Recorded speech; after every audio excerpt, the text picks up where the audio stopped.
فرمایا کہ اللہ تبارک و تعالی نے ارشاد فرمایا ہے کہ ما یلفظ من قول الا لدیہ رقیب عتید، یعنی انسان جو بات بھی زبان سے نکالتا ہے تو اللہ تعالیٰ کی طرف سے اس کا ایک نگراں تیار رہتا ہے جو اس کو محفوظ کرتا ہے۔ اور رسول اللہ صلی اللہ علیہ وسلم نے ارشاد فرمایا کہ من صمت نجا، جو شخص خاموش رہا اس نے نجات پائی۔ اس پر حضرت والا حضرت حکیم الامت قدس اللہ تعالی سرہ نے ارشاد فرمایا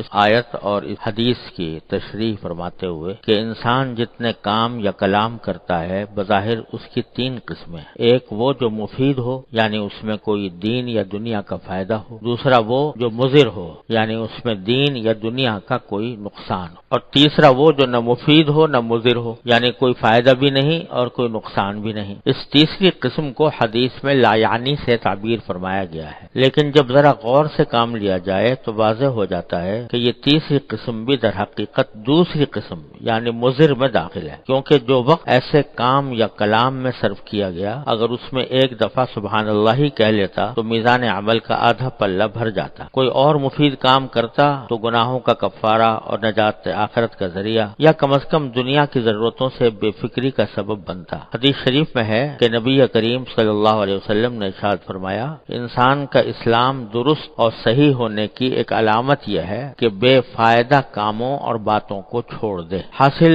اس ساری گفتگو کا یہ ہے کہ اللہ تبارک و تعالی نے اپنے فضل و کرم سے ہم سب کو بات کرنے کی جو صلاحیت زبان کے ذریعے عطا فرما رکھی ہے، یہ اتنی بڑی نعمت ہے کہ اس نعمت کا ساری عمر انسان شکر ادا کرتا رہے تو بھی حق شکر ادا نہیں ہوتا۔ اللہ تبارک و تعالی نے زبان عطا فرمائی، اس کے اندر گویائی عطا فرمائی یعنی بولنے کی طاقت عطا فرمائی۔ اگر کسی آدمی کو بیٹھے بٹھائے بولنے کی طاقت کی سلب ہو جائے تو اللہ بچائے کتنی بڑی آفت، کتنی بڑی مصیبت اس کو سمجھے گا، اور اس کو دور کرنے کے لیے اور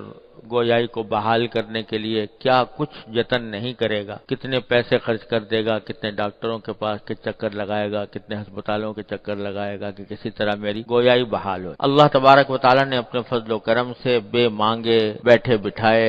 اللہ تعالیٰ نے یہ نعمت عطا فرما دی ہے، کوئی پیسہ خرچ کرنا نہیں پڑا، کوئی محنت نہیں کرنی پڑی، اللہ تعالیٰ نے دے دی تو اس کا احساس نہیں ہوتا کہ کتنی بڑی نعمت اللہ تعالیٰ نے دے رکھی ہے۔ بعض مرتبہ چند لمحوں کے لیے بھی انسان کے اوپر ایسی حالت طاری ہو جاتی ہے، زبان بند ہو گئی، گلا بیٹھ گیا وغیرہ وغیرہ، اس وقت کی تکلیف کا آدمی اندازہ کرے تو اس وقت اللہ تعالیٰ کی نعمت کی قدر ہوتی ہے، اور اس کی قدر یہ ہے کہ اس کو صحیح مصرف میں استعمال کیا جائے اور لایعنی گناہوں سے اور لایعنی چیزوں سے اس زبان کو بچایا جائے۔ زبان کو گناہوں سے بچانا اور لایعنی یعنی بے فائدہ فضول گفتگو سے بچانا یہ ایمان کی علامت قرار دی ہے، حدیث میں اس کو ایمان کی علامت قرار دیا گیا ہے۔ اور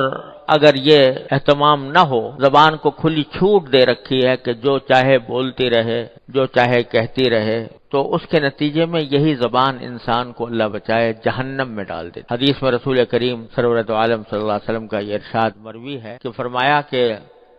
لوگوں کو جہنم کے اندر اوندھے منہ گرانے والی کوئی چیز اتنی خطرناک نہیں ہے جتنی انسان کی زبان ہے۔ اس کے غلط استعمال کی وجہ سے بے شمار انسان جہنم میں اوندھے منہ ڈالے جائیں گے۔ اعوذ باللہ العلی العظیم۔